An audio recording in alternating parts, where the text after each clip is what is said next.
জাহান্নামীরা যখন জান্নাতীদেরকে আফসোস দেখবে আর আফসোস করবে, হায় রে ও তো আমার বন্ধু, আমার ক্লাসমেট, একসাথে চলতাম, কিন্তু আফসোস ও কিছু ভালো কাজ করতো, একসাথে থাকার পরেও আমি ভালো কাজ করতাম না। আজকে একসাথে থাকলাম, কিছু ভালো কাজ করার কারণে আজকে ও জান্নাতি হয়ে গেল, আমি জাহান্নামী হয়ে গেলাম, আফসোস করবে। আল্লাহ তাআলা এইবার ওই জান্নাতি ও জাহান্নামীদের মধ্যে কথা বলার ব্যবস্থা করে দিবেন। এইবার ওই জান্নাতি বন্ধুরা তাদেরকে জিজ্ঞাসা করবে, মা সালাকাকুম ফি সাকার। তাদেরকে জিজ্ঞাসা করবে, পাপীদেরকে জিজ্ঞাসা করবে, কোন জিনিসে দোস্ত ধরে জাহান্নামে আনলো? অথচ তো আমরা একসাথে দুনিয়ায় ছিলাম, তুই জাহান্নামে আমি জান্নাতে, কোন কারণে তুই জাহান্নামে? ও তখন অনেকগুলা কারণ বলবে। কোরআনুল কারীমের মধ্যে সূরা মুদ্দাসসির আমি আপনাদের খেদমতে জান্নাতি এবং জাহান্নামীদের কথোপকথন, জাহান্নামীরা কেন জাহান্নামে যাবে, জাহান্নামীদের জবান থেকেই কথাগুলা আল্লাহ বলাবেন। এর মধ্যে কারণ কি? ওরা এইবার বলবে, লাম নাকু মিনাল মুসাল্লিন। ওরা জিজ্ঞাসা করবে, কেন তুই জাহান্নামে আসলি, কোন জিনিসে তোর এই সাকারের মধ্যে আনলো?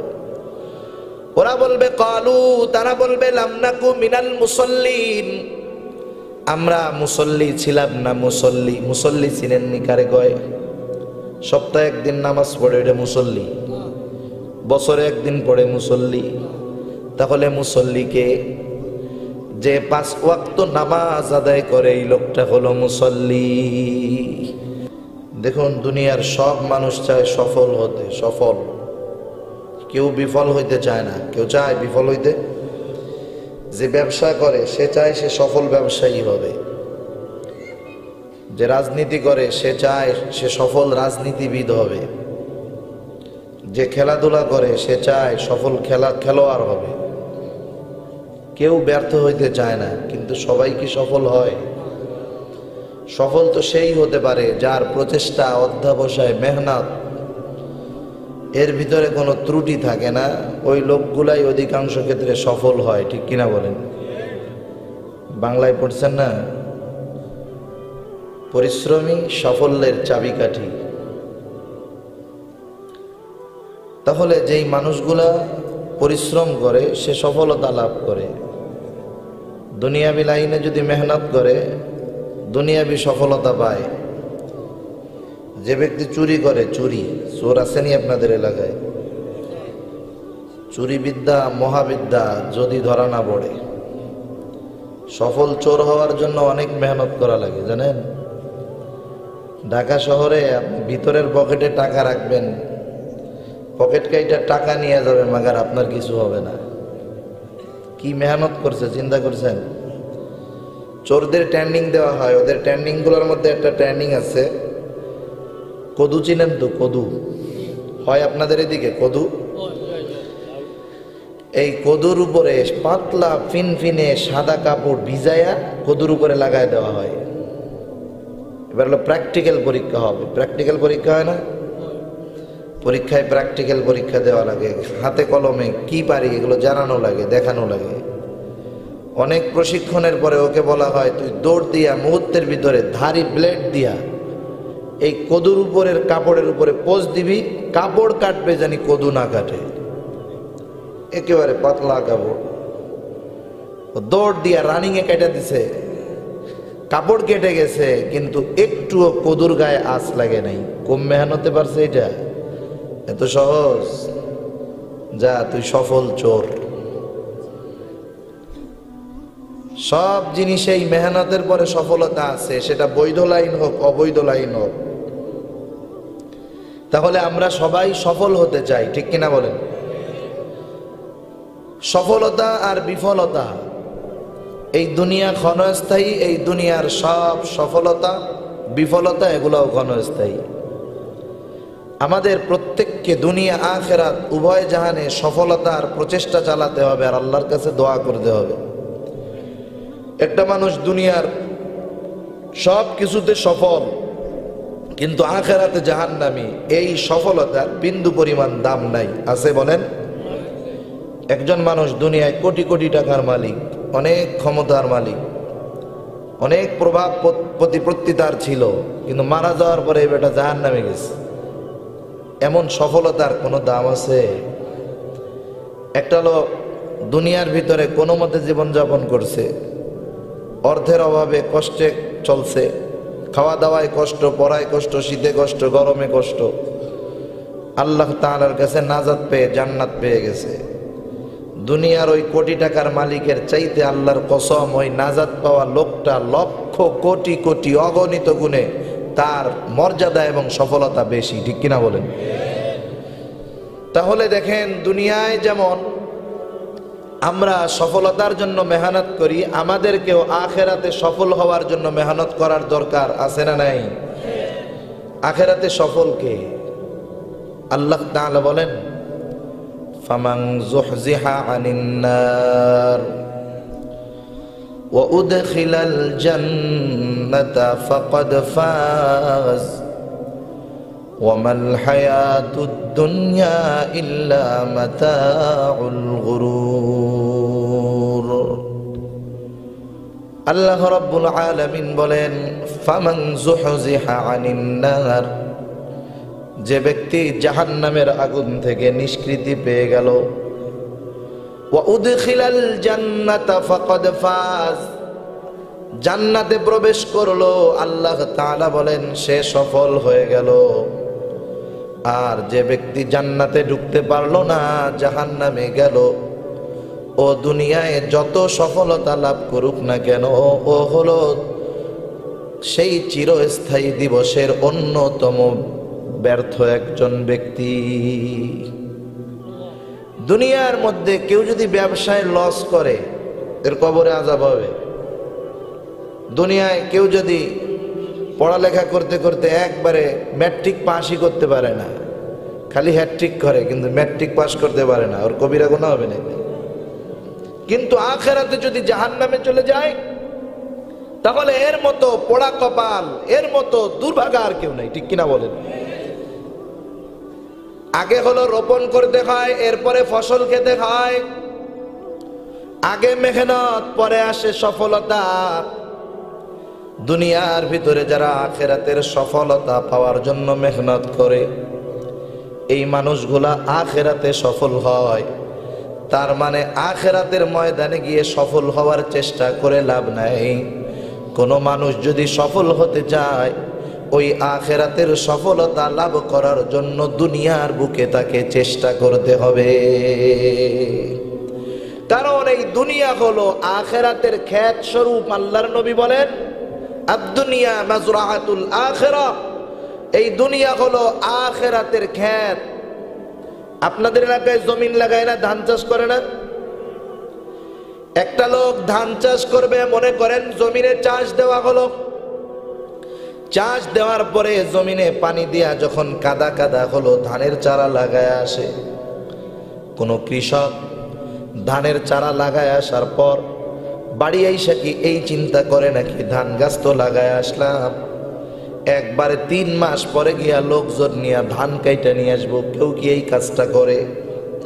যদি কোনো ব্যক্তি ধানের চারা লাগায় 3 মাস খোঁজ খবর না নেয়, ওই লোকটা 3 মাস পরে গিয়া দেখবে ধান বহুত দূর, ওর জমিনটা পুরো ঘাসে ভরে গেছে, আগাছা হয়ে গেছে জমিনের মধ্যে।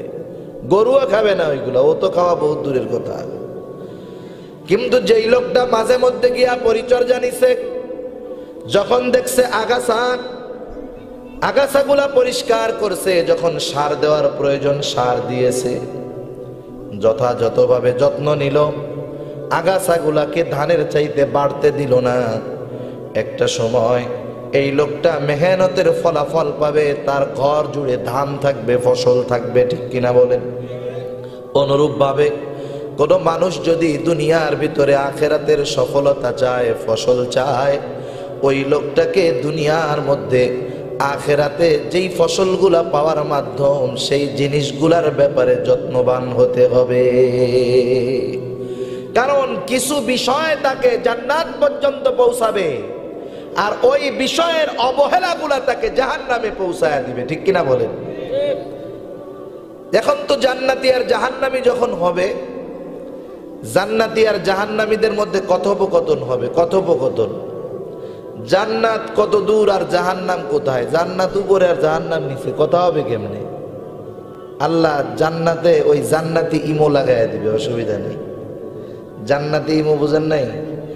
এখন তো মানুষ দূরে থেকেও কাছে দেখা দেখা কথা বলা যায়, যায় কি যায় না?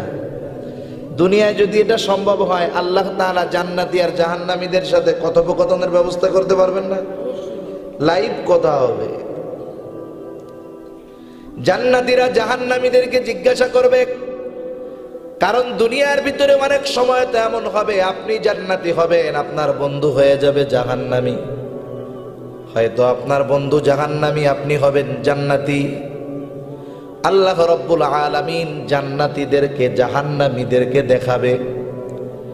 এক বন্ধু জান্নাতীও যখন জাহান্নামীকে দেখবে, আল্লাহর কাছে শুকরিয়া আদায় করবে, বলবে আল্লাহ আপনার কাছে শুকরিয়া আদায় করি যে আমার ওই বন্ধুর মতো আমাকে জাহান্নামে যেতে হয় নাই। ও আল্লাহর কাছে শুকরিয়া আদায় করবে। আবার ওই জাহান্নামীও জান্নাতীকে দেখতে পারবে। এমনিই তো জাহান্নামের আযাব যখন দেখবে ওর সাথের বন্ধু ও জান্নাতে ও জাহান্নামে, আযাবের তীব্রতা আরো বাড়বে। কেমন জানি কাটা গায়ে নুনের ছিটা, নিজেকে ভৎসনা দিবে, হায় রে বেটা ও তো তোর বন্ধুই ছিল, কিন্তু দেখ আজকে তোর বন্ধু জান্নাতে, তুই চলে গেলি জাহান্নামে। নিজেরে নিজে ভৎসনা দিবে। দুই বন্ধু একসাথে লেখাপড়া করে, একজন খুব ফাইজলামি করে বেড়ায়, ও ম্যাট্রিক পাস করে উপরে চলে গেছে, ও ম্যাট্রিক ফেল মাইরা এবার ডাব্বা মেরে দিস। ও তো চাকরি বাকরি করে ঢাকা শহরে ঘুরে বেড়ায়, এখনো নিজেরে নিজে কয় না রে কি করলাম আমার দোস্ত, ও সফল হয়ে গেল আর আমি বেকার বয়ে রয়েছি। ও বিয়ে শাদী করে পোলাপান হয়ে গেছে, আমার এখনো বিয়ে দেওয়ার খবর নেই, আমার তো কাম কাজ নাই, বিবাহ করবে কে, বিবাহ দিবেই বা কেমনি? ওই বন্ধুর ওই অবস্থা দেখে, যেই বন্ধুটা একসাথে ছিল, লেখাপড়া করতো না, ফেল গেছে, ওর আফসোস হবে কি হবে না? কষ্ট লাগবে, কষ্ট। ওই রকম ওই জাহান্নামীরা যখন জান্নাতীদেরকে আফসোস দেখবে আর আফসোস করবে, হায় রে ও তো আমার বন্ধু, আমার ক্লাসমেট, একসাথে চলতাম, কিন্তু আফসোস ও কিছু ভালো কাজ করতো, একসাথে থাকার পরেও আমি ভালো কাজ করতাম না। আজকে একসাথে থাকলাম, কিছু ভালো কাজ করার কারণে আজকেও জান্নাতি হয়ে গেল, আমি জাহান্নামী হয়ে গেলাম, আফসোস করবে। আল্লাহ তাআলা এইবার ওই জান্নাতি ও জাহান্নামীদের মধ্যে কথা বলার ব্যবস্থা করে দিবেন। এইবার ওই জান্নাতি বন্ধুরা তাদেরকে জিজ্ঞাসা করবে, মা সালাকাকুম ফি সাকার। তাদেরকে জিজ্ঞাসা করবে, পাপীদেরকে জিজ্ঞাসা করবে, কোন জিনিসে দোস্ত ধরে জাহান্নামে আনলো? অথচ তো আমরা একসাথেই দুনিয়ায় ছিলাম, তুই জাহান্নামে আমি জান্নাতে, কোন কারণে তুই জাহান্নামে? ও তখন অনেকগুলা কারণ বলবে। কোরআনুল কারীমের মধ্যে সূরা মুদ্দাসসির আমি আপনাদের খেদমতে জান্নাতি এবং জাহান্নামীদের কথোপকথন, জাহান্নামীরা কেন জাহান্নামে যাবে, জাহান্নামীদের জবান থেকেই কথাগুলা আল্লাহ বলাবেন। এর মধ্যে কারণ কি? ওরা এইবার বলবে, লাম নাকু মিনাল মুসাল্লিন। ওরা জিজ্ঞাসা করবে, কেন তুই জাহান্নামে আসলি, কোন জিনিসে তোর এই সাকারের মধ্যে আনলো? ওরা বলবে, কালু, তারা বলবে, লাম নাকু মিনাল মুসাল্লিন, আমরা মুসল্লি ছিলাম না। মুসল্লি, মুসল্লি চিনেননি কারে কয়? সপ্তাহে একদিন নামাজ পড়ে এটা মুসল্লি, বছরে একদিন পড়ে মুসল্লি। তাহলে মুসল্লিকে যে 5 ওয়াক্ত নামাজ আদায় করে, এই লোকটা হলো মুসল্লি। যার অন্তরের মধ্যে সর্বদা মসজিদ থাকে, মসজিদ নামাজের চিন্তা থাকে, যার অন্তর সর্বদা মসজিদের মধ্যে থাকে, ওই লোক সর্বদা মসজিদে থাকে এমনটা নয়, ওই লোকের অন্তর সর্বদা মসজিদে থাকে। যখন ছাত্র ক্লাসে বসে অন্য মনস্ক হয়ে চেয়ে আছে আর একদিক, স্যার ক্লাস করাইছে, অনেক কিছু বলছে, এবার ওইটার ভাব দেখে কয়, তুই খাড়া, এতক্ষণ কি বললাম? কিছুই কইতে পারে না। তুমি ক্লাসে ছিলা নাকি উড়াল পাখি মারতে গেছো? কইছিলা এতক্ষণ? ওর বডি তো ওই জায়গায় আছে, ও কই গেছে? তার মানে জিজ্ঞাসা করে, তোমার মন এখন কোথায় ছিল? পড়ালেখার দিকে ছিল না, সেজন্য কিছুই টের পায় নাই। সেজন্য রাসূলুল্লাহ সাল্লাল্লাহু আলাইহি ওয়াসাল্লাম বলেন, কিয়ামতের দিন 7 শ্রেণীর মানুষ আরশের নিচে ছায়া পাবে। এর মধ্যে এক শ্রেণীর মানুষ হলো, নবী আমার বলেন, রাজুলুন কলবুহু মুআল্লাকুন ফিল মাসাজিদ। এক শ্রেণীর মানুষ যারা মসজিদে থাকতো এমনটা নয়, বরং তাদের অন্তর সর্বদা মসজিদের মধ্যে থাকতো, এদের অন্তর মসজিদে থাকতো। এরা সকালবেলায় ফজরের নামাজের পরে আয় রোজগারের জন্য বের হতো। যে রিক্সা চালায় সে রিক্সা নিয়ে বের হতো, যে সিএনজি চালায় সে সিএনজি নিয়ে বের হতো, যে দোকানদারি করে সে দোকানের উদ্দেশ্যে চলে যাইত, যেই লোকটা কৃষি কাজ করে কৃষি কাজের জন্য বের হয়ে যাইত। কারণ হালাল রুজি করা এটা অন্যতম একটা ইবাদত। আল্লাহর নবী বলেন, কাসবুল হালালি ফারিদাতুম বাদাল ফারিদাহ। হালাল উপার্জন করা হলো ফরজ ইবাদতের পরে অন্যতম ফরজ কাজ। হালাল ইবাদত করা এটাও ইবাদত, হালাল ইনকাম করা। আর আল্লাহ বলেন, ফাইদা কুদিয়াতিস সালাতু ফান্তাশিরু ফিল আরদি ওয়াবতাগু মিন ফাদলিল্লাহ ওয়াযকুরুল্লাহা কাসীরান লাআল্লাকুম তুফলিহুন। আল্লাহ তাআলা বলেন, ফাইদা কুদিয়াতিস সালাতু ফান্তাশিরু ফিল আরদ। নামাজ শেষ করার পরে আমরা কি করব আল্লাহ জানায় দেন। ফাইদা কুদিয়াতিস সালাহ ফান্তাশিরু ফিল আরদ। নামাজ শেষ করার পরে মুফাসসিরিনে কেরাম বলেন, এখানে এই নামাজ দ্বারা উদ্দেশ্য হলো ফজরের নামাজ। ফজরের নামাজটা শেষ করার পর আল্লাহ বলেন, ফান্তাশিরু ফিল আরদ, তোমরা জমিনের মধ্যে ছড়ায়া পড়ো। ওয়াবতাগু মিন ফাদলিল্লাহ, আল্লাহর দেওয়া যেই অনুগ্রহ দুনিয়ার মধ্যে আছে তথা রিজিক, সেখান থেকে আল্লাহর অনুগ্রহ ওয়ালা তথা হালাল রিজিক অন্বেষণে তোমরা বাহির হয়ে যাও। তাহলে হালাল রিজিক অন্বেষণ করতে হবে। আদেশটা কার? জোরে বলেন, আরো জোরে বলেন, কার? সেজন্য যেহেতু আল্লাহ এটা আদেশ করেছে, মুমিন এটা করবে। এই জন্য নবী বলেন, কাসবুল হালাল ফারিদাতুম বাদাল ফারিদাহ। হালাল উপার্জন করা ফরজ ইবাদতের পরে অন্যতম ফরজ ইবাদত। তবে নামাজ বাদ দিয়া না। এখন যেই লোকটা হালাল উপার্জনের জন্য বের হয়ে গেল, সিএনজিওয়ালা সিএনজি নিয়ে বের হয়ে গেল, কিন্তু যাওয়ার সময় তার মনের মধ্যে এই চিন্তা, যাত্রী যত হোক, রিক্সাওয়ালা চিন্তা করে যাত্রী যত হোক, দোকানদার চিন্তা করে ক্রেতা যত হোক, জোহরের আজান দিবে বেচা কেনা হবে না, জোহরের আজান দিবে সিএনজি চলবে না, রিক্সা চলবে না, জমিনের কাজ চলবে না, জোহরের আজান দিলে রওনা দিতে হবে মসজিদের দিকে। এইবার জোহরের নামাজ আদায় করলো। জোহরের নামাজ আদায়ের পর বাড়িতে বিশ্রাম নেয়। খানা দানার পরে ক্লান্ত শরীর, ঘুম চলে আসে চোখের মধ্যে, কিন্তু মনের মধ্যে টেনশন। যতই ক্লান্তি লাগুক আর ঘুম আসুক, আজান দিলে মসজিদে যেতে হবে। আজান দিল, মসজিদে চলে গেল। যখন আসরের পর বন্ধুদের সাথে বসে আড্ডা মারে, চা খায়, গল্প করে, কিন্তু মনে চিন্তা আজান দিলে মসজিদে যেতে হবে। মাগরিবের নামাজ আদায় করলো। মাগরিবের পরে মাথার মধ্যে চিন্তা, এশার নামাজ পড়ার আগে ঘুমানোই যাবে না। এশার নামাজের আজান হলো, এশার নামাজ পড়ে বিছানায় শুইতে গেল। দোয়া পড়া ঘুমায় যাইতেছে, আর মনের মধ্যে নিয়ত করতেছে ফজরের নামাজটা পড়তেই হবে। এই লোকটা যদিও রাত্রে ঘুমায় থাকবে, কিন্তু তার সারা রাত নফল নামাজের সওয়াব তার আমল নামায় লেখা হতে থাকবে। এই লোকটা যত কাজের মধ্যে আছে, তার অন্তরে চিন্তা কি? নামাজে যাইতে হবে। এই লোকটাই হলো সেই লোক, মুসল্লি, রাজুলুন কলবুহু মুআল্লাকুন ফিল মাসাজিদ, যার অন্তরটা সর্বদা মসজিদের দিকে থাকে। আমাদের তো দুনিয়ার কাজে আমরা ব্যস্ত বেশি, মসজিদ নামাজে থাকবে কোথায়? টাইম আছে নাকি? কিন্তু কমপক্ষে নামাজের গুরুত্বটা আমাদের মধ্যে থাকার দরকার ছিল। কারণ কি? জাহান্নামীরা জাহান্নামে যাবে, এর অন্যতম কারণ হলো তারা বেনামাজি ছিল। ঠিক কিনা বলেন? এই ভাষ্য জাহান্নামীরাই জবান দিয়ে দিবে। সেই জন্য দুনিয়ার ব্যস্ততা যত থাকলে মুমিন, তুমি 1 ঘন্টা 20 মিনিট সময় লাগে 5 ওয়াক্ত নামাজ পড়তে, ওয়াজিব সহ, নফল সহ, সুন্নাত সহ, জামাত সহ।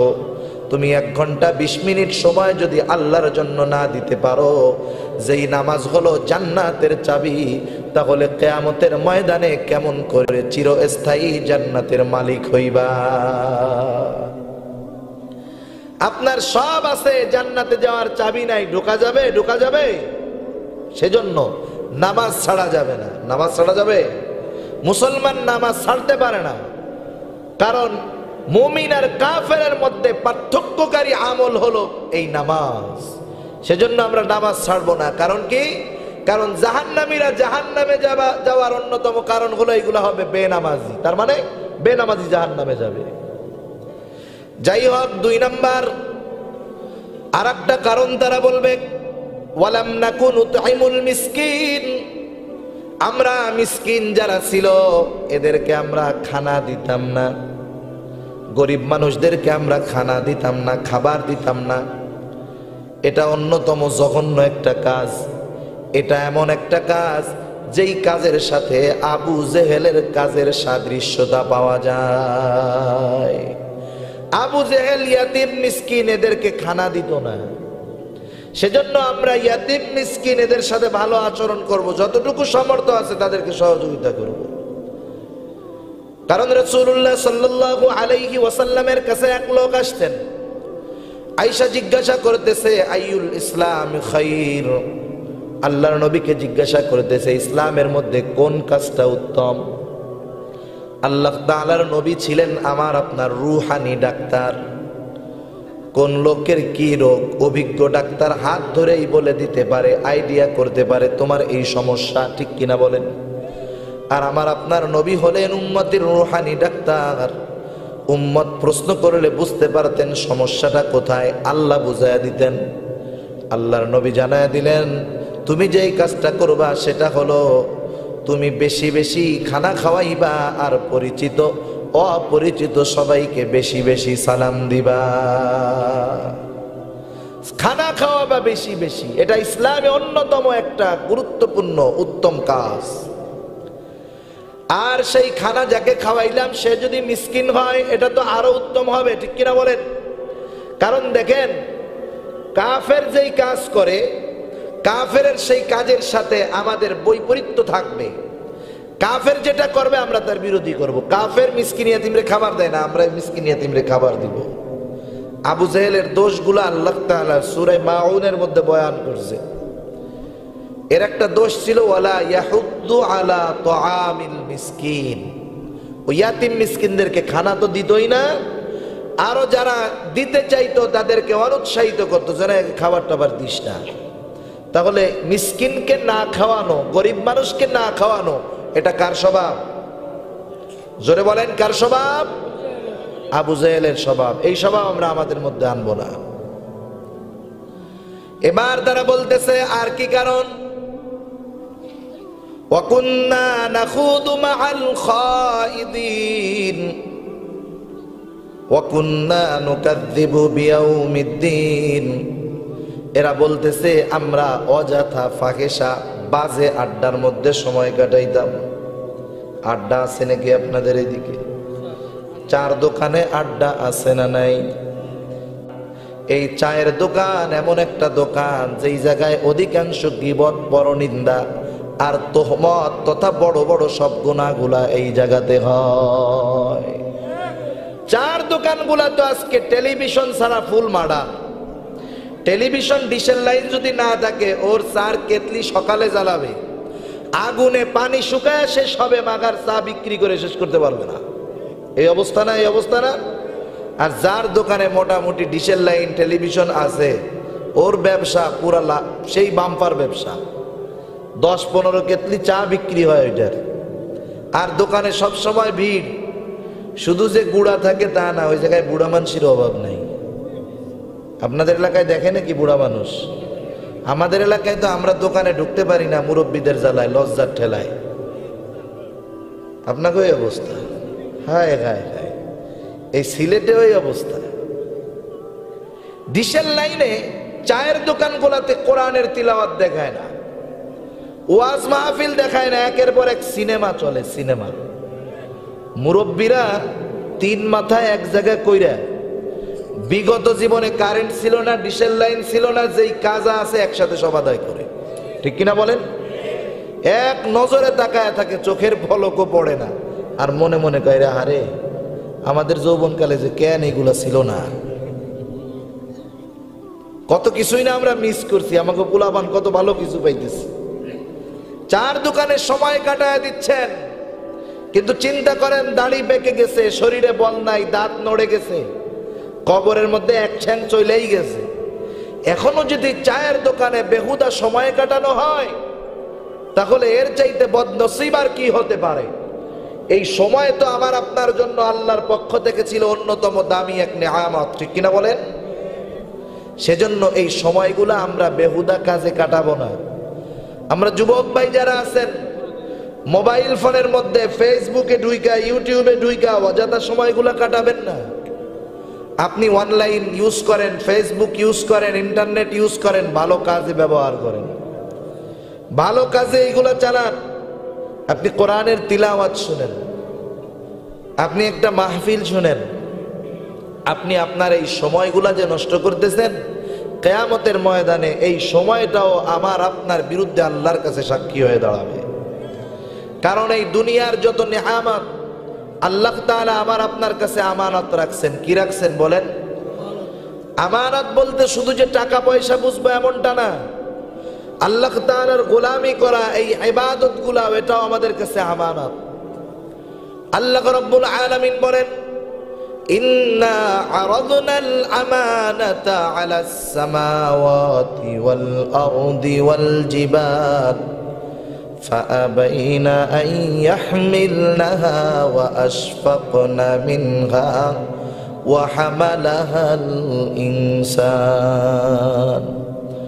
আল্লাহ রাব্বুল আলামিন আমানত পাহাড়ের কাছে, আসমানের কাছে, জমিনের কাছে পেশ করলেন। পাহাড়, আসমান, জমিন আল্লাহ তাআলার আমানত গ্রহণ করতে অস্বীকার করলো, ভয়ে বিদীর্ণ হয়ে গেল, তারা গ্রহণ করলো না। আল্লাহ রাব্বুল আলামিন বলেন, ওয়া হামালাহাল ইনসান, আল্লাহর এই আমানত মানুষে গ্রহণ করলো, বহন করলো। মুফাসসিরিনে কেরাম বলেন আমানতটা কি? আমানত হলো, কেউ বলেন কোরআন, কেউ বলেন আল্লাহ রাব্বুল আলামিনের আদেশ নিষেধ তথা এই শরীয়ত হলো আল্লাহর আমানত। এই যে নামাজ, এটা আমার আপনার কাছে আল্লাহ আমানত দিয়েছেন। রোজা, হজ, যাকাত, যত আমল আছে এগুলো আমার আপনার কাছে আমানত। আমি যদি আমার এই আমানতগুলোর খেয়ানত করি, এই যে আমার অঙ্গ প্রত্যঙ্গ, দেহ, চোখ, কান, নাক, মুখ, এগুলা সব আল্লাহ আমার কাছে রাখছেন আমানত। আল্লাহ রাব্বুল আলামিন সেই জন্য কোরআনুল কারীমের মধ্যে বলেন, ইন্নাল্লাহা আশতারা মিনাল মুমিনিনা আনফুসাহুম ওয়া আমওয়ালাহুম বিআন্না লাহুমুল জান্নাহ। জান্নাতে যাইতে চান কারা কারা? একটু হাত উঁচা করেন তো। নারায়ে তাকবীর, একটু জোরে করেন, নারায়ে তাকবীর। আপনারা তো এখনো খান নাই, খাওয়ান আছে না আপনাকে লেগে? আর একটু পরে দেওয়া হবে, খিদা বেশি লাগুক। কেউ যদি বলে যে তাকবীর দিয়ে আমার 2 গুণ খিদা লাগছে, এর 2 প্যাকেট দিবেন আমার পক্ষ থেকে। মিথ্যা কথা কইলে কিন্তু পেটের মধ্যে যাই ওই খাবার মারামারি করবে। এই জায়গায় ডাক্তার থাকলে দোয়া করতেছে, আল্লাহ হুজুরের দোয়াটা জানি কবুল হয়।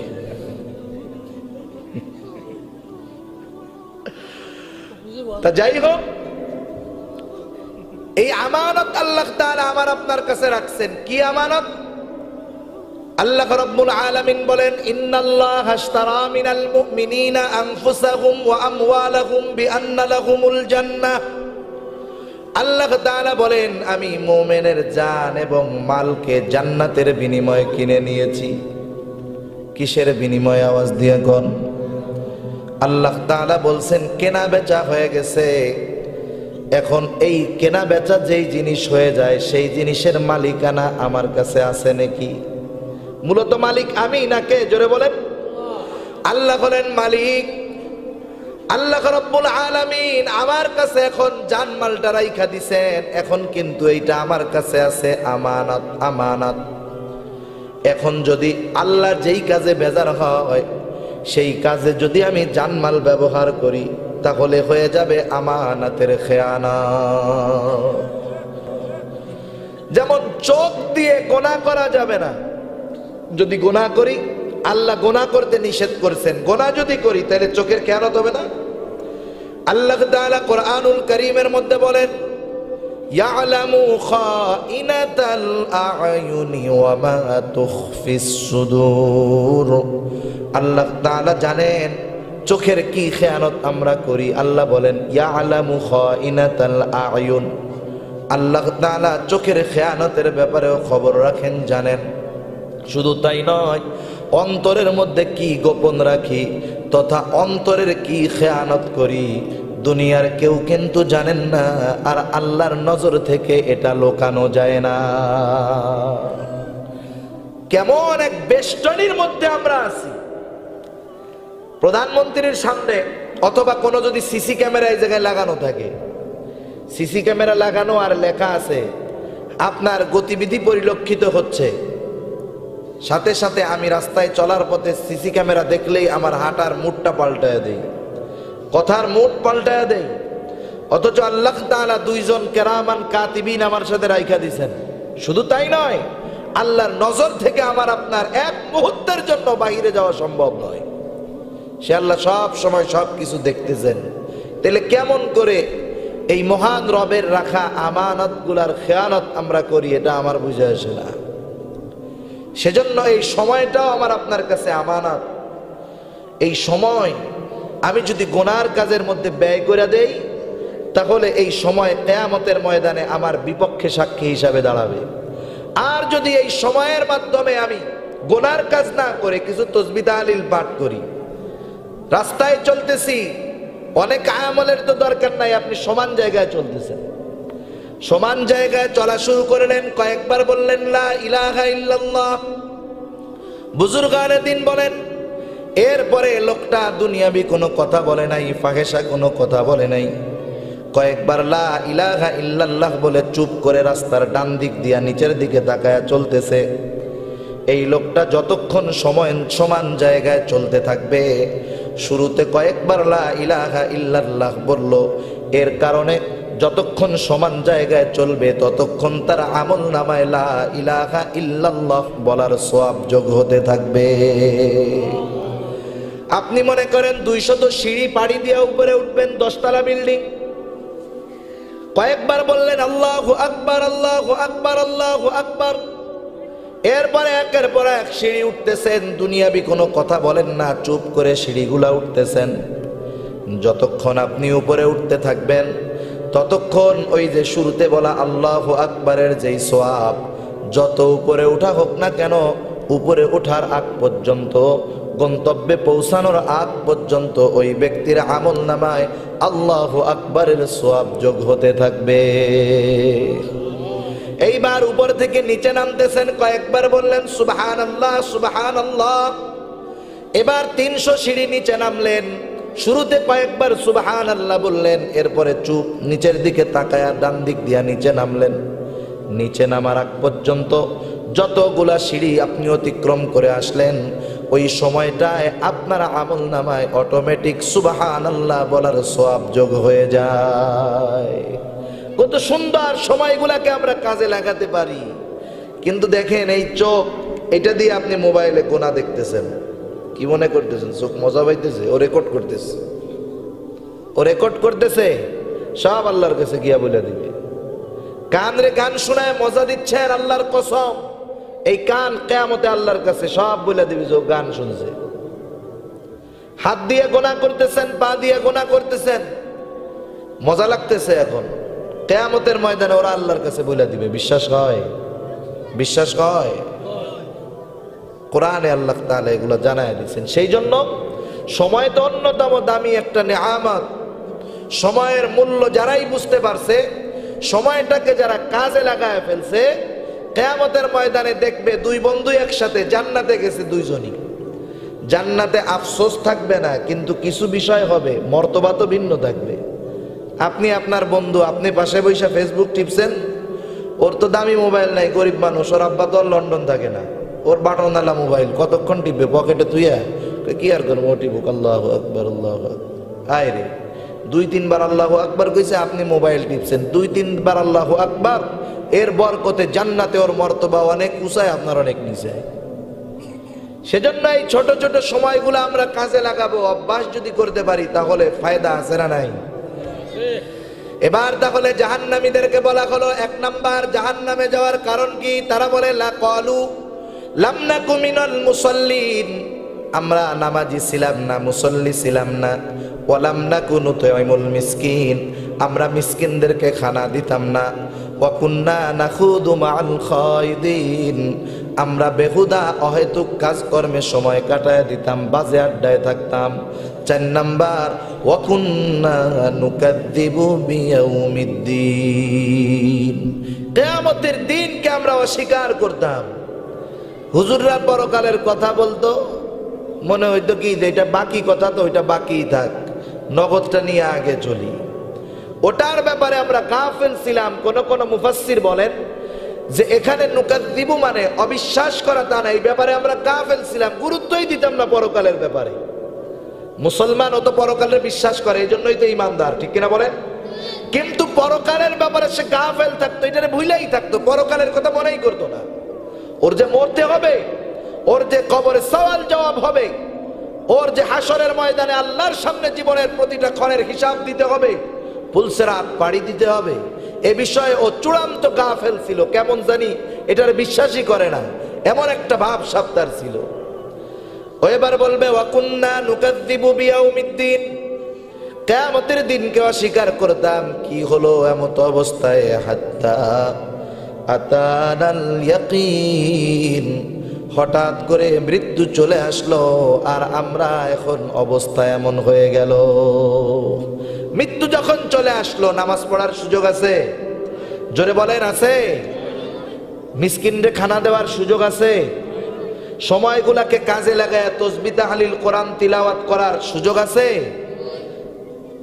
সেজন্য সময় থাকতে যে সময়ের সদ্ব্যবহার করে, এই লোকটাই হলো বাস্তবে সফল মানুষ, ঠিক কিনা বলেন? সেজন্য দেখেন, আমি আপনি নামাজ ছাড়বো না, কারণ আল্লাহর রাসূল সাল্লাল্লাহু আলাইহি ওয়াসাল্লাম বলেন আস-সালাতু ইমাদুদ্দিন, মান আকামাস সালাতা ফাকাদ আকামাদ্দিন ওয়া মান তারাকাহা ফাকাদ হাদামাদ্দিন। বলেন তো, কোন মুমিন ন্যূনতম ঈমান যার মধ্যে আছে, সে কি চাইবে তার কারণে দ্বীনের কোনো ক্ষতি হোক? চাইবে? বরং ঈমানদার তো তার ঈমানের জজবা নিয়ে যদি কখনো দ্বীনের জন্য জীবন দিতে হয়, সে জীবন দিতেও তৈয়ার থাকে, ঠিক কিনা? অথচ নবী বলেন আস-সালাতু ইমাদুদ্দিন, নামাজ হলো দ্বীনের স্তম্ভ। মান আকামাস সালাতা ফাকাদ আকামাদ্দিন, যে নামাজ কায়েম করলো সে দ্বীন প্রতিষ্ঠা করলো। ওমান তারাকাহা, যে নামাজ ছেড়ে দিল, ফাকাদ হাদামাদ্দিন, সে দ্বীন ধ্বংস করে ফেলল। কেউ কি জেনে শুনে দ্বীন ধ্বংস করতে চাইবে? জোরে বলেন, চাইবে? তাহলে কেন আমরা নামাজ পড়ি না? দুনিয়ার শ্রেষ্ঠ জায়গা মসজিদ সবাই জানি, কিন্তু দুনিয়ার শ্রেষ্ঠ জায়গায় আমরা কেন যাই না? আপনার সমস্যা আপনি নামাজের মাধ্যমে সমাধান করতে পারবেন। আপনার বিপদ আপদ আসে, গরিব মানুষকে খানা খাওয়াবেন। আপনি আপনার সময়গুলা নফল ইবাদতের মধ্যে কাটাবেন, এতে সওয়াবের পাল্লা ভারী হবে। মৃত্যু যখন চলে আসবে, আফসোস করা ছাড়া কোনো পথ থাকবে না। মালাকুল মউত যখন চলে আসবে, তখন বিন্দুমাত্র সময় আমাদেরকে দেওয়া হবে না। সেই জন্য এই আকস্মিক মৃত্যু আসবে হঠাৎ, কারণ প্রতিটা মানুষের মৃত্যুর সময় নির্ধারণ করা আছে না নাই? কিন্তু আমার আপনার জানা নাই, জানা আছে? কিন্তু কোন সময় মৃত্যু হবে এটা নির্ধারণ করে রাখছেন কে? আল্লাহ তাআলা। সেই জন্য বলেন ফাইদা জাআ আজালুহুম লা ইস্তাখিরুনা সাআতাও ওয়া লা ইস্তাকদিমুন। মৃত্যুর সময় প্রতিটা মানুষের জন্য নির্ধারণ করে রাখছেন আল্লাহ। ওই সময়ের এক মুহূর্ত আগে অথবা এক মুহূর্ত বিলম্ব করে মৃত্যু আমার আপনার কাছে আসবে না। এমনটা ভাবার সুযোগ নাই ও যুবক বন্ধু যে আমি তো এখন যুবক, কেমন করে আমার মরণ আসবে। সারা দুনিয়ার সমীকরণ খুঁজে দেখো, বৃদ্ধ মানুষের চাইতে যুবকগুলো আরো বেশি মরে, ঠিক কিনা বলেন? সেজন্য তুমি আজকে যৌবন কালটাকে কাজে লাগাও, কারণ যৌবন কাল দামি একটা সময়। তুমি তোমার যৌবনকে খারাপ কাজে ব্যয় করো না, কারণ ইহুদি নাসারা ওরা তোমাদের যৌবনটাকে নষ্ট করতে চায়, আর ইসলাম তোমার সামনে তোমার যৌবনকালের সম্মানটা বুঝায়, ঠিক কিনা? এই জন্য নবীও আমার বলেন, কিয়ামতের দিন আরশের নিচে যখন কিয়ামতের ময়দানে কোনো ছায়া থাকবে না কোথাও, আরশের নিচে 7 শ্রেণীর মানুষ যে স্থান পাবে, এর মধ্যে 1 শ্রেণীর মানুষের কথা বললাম, তারা হলো মুসল্লি, যাদের অন্তর মসজিদে থাকতো। আর 1 শ্রেণীর মানুষ হলো ওই যুবক যারা তাদের যৌবনকাল ইবাদতের মাধ্যমে অতিবাহিত করেছে। শুধু তাই নয়, কিয়ামতের ময়দানে আল্লাহ রাব্বুল আলামিন মানুষের শৈশব কৈশোরের কথা জিজ্ঞাসা করবে না। আল্লাহ তাআলা জিজ্ঞাসা করবে না, ও গোলাম শৈশবকালে তুমি কি করছো, কৈশোরকালে তুমি কি করছো, প্রৌঢ়ত্বে কি করেছো, বার্ধক্যকালে কি করেছো, এইটা জিজ্ঞাসা করবে না। নবী আমার বলেন, প্রতিটা মানুষকে জিজ্ঞাসা করা হবে, তুমি তোমার যৌবনকালটা কিভাবে অতিবাহিত করেছো।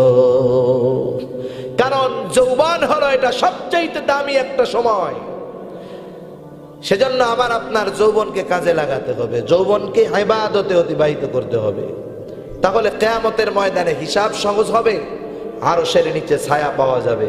সেজন্য যুবক ভাই অনেক আছেন, আপনারা গোনার মধ্যে যাবেন না। আরো সিলেট অঞ্চল, মৌলভীবাজারের অঞ্চল, এইসব এলাকার মানুষেরা দিন প্রিয়।